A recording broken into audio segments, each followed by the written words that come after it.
సంగాడి ప్రజలకు అందరికీ నమస్కారం. ఈరోజు నేను సంగాడి చౌరస్తాలో జరిగిన ఒక స్కామ్ కోసం 500 కోట్ల ప్రభుత్వ భూమి పైన జరిగిన స్కామ్ కోసం మీకు తెలపడం జరిగింది విత్ ఎవిడెన్స్ విత్ ప్రూఫ్స్. అది ఎట్లా అంటే అది 79, 80లో ఇచ్చిన వాటికి 90లో ఇచ్చిన వాటికి 98లో ఇచ్చిన వ్యక్తి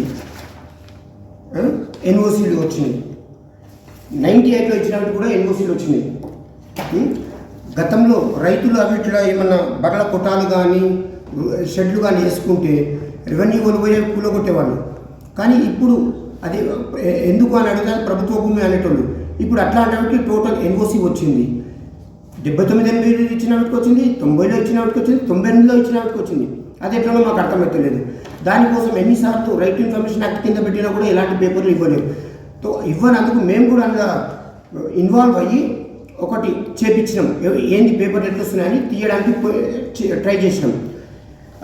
అట్లా అది అంతా ఏదన్నా సరే వాళ్ళకి ఇస్తే ఎన్ఓసీ వస్తుంది. రైతులు ఎవరైనా అడిగితే రైతులకు ఎన్ఓసీ వస్తుంది. ఇది పోతిరెడ్డిపల్లిలో ఎన్ఓసీ ఎన్నిటికి 2011లో అసలు పోతిరెడ్డిపల్లి ఏ ల్యాండ్లోకి ఎన్ఓసీ వస్తుంది రాదు క్లియర్గా ఉంది అంతకుముందు. ఇగో ఇది గవర్నమెంట్ 90లో ఇచ్చిన గవర్నమెంట్ సర్టిఫికేట్ చాలా మనకి ఇక్కడ నంబర్ ఉంది. ఈ నెంబర్ చూడండి బై సార్ 20. ఒక్కరోజు 90లో 40 మందికి 40 ఎకరాలు అసైన్ చేశారు. 90లో 40 మందికి అసైన్ చేస్తే అందుకెళ్ళి 37 ఎకరాలకు ఎన్ఓసీ వచ్చింది. అదే రైతులకు మాత్రం రాదు. మేము ఎన్ఓసీ వచ్చినందుకు బాధ కాదు. అదే గవర్నమెంట్ తీసుకుంటే హెచ్ఎండిఏ నామ్స్ ప్రకారం తీసుకుంటే గవర్నమెంట్కు 2000 గజాలు వచ్చు, 600 గజాలు రైతుకు వచ్చు. అక్కడ మార్కెట్ వాల్యూ 40,000 ఉంది. 40,000 అన్నా కూడా గవర్నమెంట్కు 8 కోట్లు వచ్చు, రైతులకు 2 కోట్ల చిల్లర వచ్చు. కానీ అమాయకుల రైతులను మోసం చేసి ₹1 కోటి ఇచ్చి అన్నకెళ్ళి 5 లక్షల కమిషన్ అన్ని తీసుకొని రైతులకు చాలా అన్యాయం జరిగింది. మా రైతులకు న్యాయం జరగాలి. ప్రతి ఒక్కరికి హెచ్ఎండిఏ నామ్స్ ప్రకారం 600 గజాలకు సరిపోను రేట్ అన్న కట్టియాలి. లేకపోతే ప్రతి రైతుకు ఒక 300 గజాల ప్లాట్ అన్న ఇవ్వాలి. ల్యాండ్ పోయిన ప్రతి ఒక్కరికి అది చేయాలి.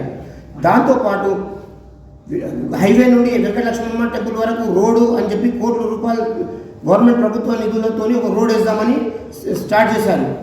జూలైలో స్టార్ట్ చేశారు. శంకుస్థాపన చేసిరు. బట్ అది కూడా ఓన్లీ వెంచర్ వరకే వేసిరు రోడ్డు. వెంకటలక్ష్మమ్మ టెంపుల్ అన్నారు ఓన్లీ వెంచర్ వరకు వేసారు. ఆ వెంచర్లో ఉన్న వ్యక్తులు ఎవరు, కోట్ల స్కామ్ వెనకాల ఉన్న వ్యక్తులు ఎవరు మీరు గ్రహించగలరు.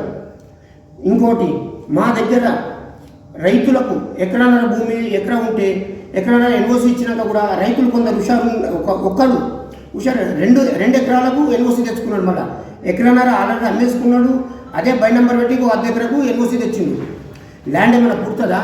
టోటల్ ఇంచుమించు మొత్తం హైడ్రా ఏం చేస్తుందో అర్థమైతే మా వాగుని మొత్తము కూల్పేసి బై నెంబర్ వేసి 6-7 ఎకరాలు వాళ్ళ పేర్ల మీద చేసుకున్నాడు. బై నెంబర్ వేసి ఇగో ఇది రోడ్డు కూడా ఓన్లీ వెంచర్ వరకు చేసి అవతల ల్యాండ్ ఇవ్వలేరు వీళ్ళకని చెప్పి రోడ్డు వేయలేరు.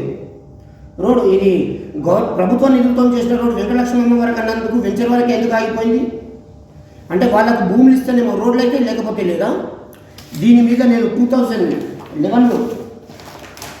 2011లో రైతులకు అన్యాయం జరుగుతుందని ఇన్నిసార్లు హెచ్ఎండిఏలో ఇచ్చాము. 2011-12లో ఇది చూసి 2011లో అప్పటి ఎమ్మెల్యే గారిది ప్లస్ సీఎంది నంబర్ పెట్టి కూడా ఎందుకంటే పబ్లిక్ యూటిలిటీలో ఉంది రైతులకు ప్రాబ్లం అవుతుంది అని చెప్పేసి 3 సర్వే నెంబర్లు 151, 152. కానీ ఇది అప్పుడు చెప్తే అది చేస్తే మనకేం లాభం అని పక్కకు పడేసారు. రైతులకు లాభం అవుతుంది మనకేం. అందరూ చాలామంది రామ్ సింగ్ అంటే ఆయన లేఅవుట్ చేసి అందరికీ ఇచ్చిండు 80 గజాలు 100 గజాలు. ఇప్పుడు అదే దాన్ని మళ్ళీ రీఆక్యుపై చేసుకొని లేఅవుట్లు చేసేస్తున్నాడు. ప్రభుత్వానికి హ్యాండ్ ఓవర్ చేసిన భూమిని రామ్ సింగ్ అనే అతను వాళ్ళ కమ్యూనిటీ వాళ్ళకు కొందరు గరీబులకు అందరికీ ప్లాట్లు ఇచ్చినప్పుడు ఎస్టీలకు అనుకున్న తర్వాత దానికి ఈ జీవోని క్యాన్సిల్ చేయమని చెప్పి చేయగా ఇప్పుడు దాన్ని మళ్ళీ రికవరీ చేసుకొని దాన్నే లేఅవుట్ చేస్తున్నారు. ఆ లేఅవుట్లో స్టార్టింగ్ పాయింట్ అదే రామ్ సింగ్ తీసుకున్నదే.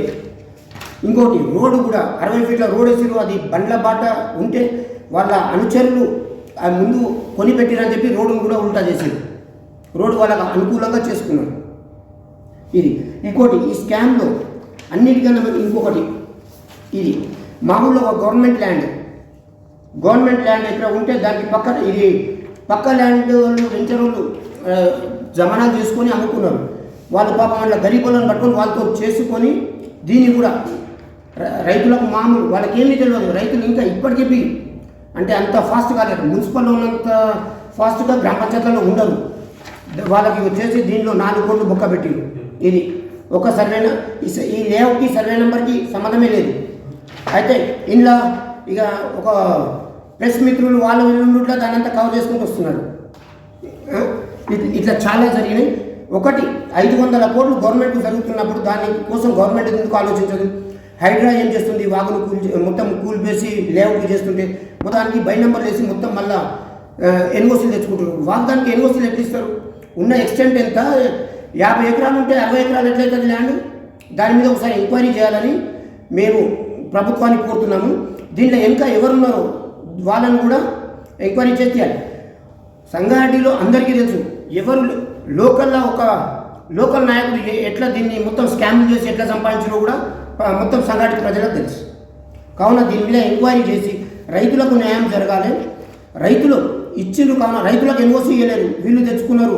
వీళ్ళ ఇన్ఫ్లుయెన్స్ యూజ్ చేసి వాళ్ళు ఎవరో పెద్ద మనుషులు ఎవరున్నారో వాళ్ళు ఇన్ఫ్లుయెన్స్ యూజ్ చేసి తెచ్చినా సరే ప్రతి రైతుకు 300 గజాలను ఇవ్వాలి, లేకపోతే బోనస్గా 1 కోటి రూపాయలు ఇవ్వాలి. హెచ్ఎండీకి ఇస్తే వాళ్ళకి 2 కోట్లు వచ్చేది. ప్రతి ఎకరం మీద 1 కోటి రూపాయలను ఇవ్వాలి, లేకపోతే 300 గజాలు వాళ్ళకు ప్రతి రైతుకు హ్యాండ్ ఓవర్ చేయాలి. ఇది మా విలేజ్ తరఫున డిమాండ్. మేము గత 50 సంవత్సరాల నుండి మా పోతిరెడ్డిపల్లి ఇలాంటి స్కాములు కానీ ఇలాంటి ప్రభుత్వ భూములను ఎవరు ఆక్యుపై చేయలేదు. ఈ 3 ఏళ్లలో 500 కోట్ల స్కామ్ పోతిరెడ్డిపల్లిలో జరిగింది. దీనికి ప్రతి ఎవిడెన్స్ నా దగ్గర ఉంది. ఎన్ఓసీలు రానప్పుడు ఎన్ఓసీలు ఎట్లా వచ్చినాయి? ఒకటి 90లోనే 40 మందికి ఎన్ఓసీ ఇస్తే 90లో 36 మందికి ఎన్ఓసీలు వచ్చేసింది. 90లో గవర్నమెంట్ ల్యాండ్లెస్ పూర్కి 40 ఎకరాలు ఇచ్చింది 40 మందికి, అందులో 36 మందికి ఎన్ఓసీ వచ్చింది. ఎవరైతే 4 ఇచ్చిరో వాళ్ళకు ఇయ్యలేరో వాళ్ళకి టార్చర్ పెట్టుడు, వాళ్ళకి ఎన్ఓసీలు రాకుండా అడ్డుపడ్డు. దీని మీద ప్రభుత్వం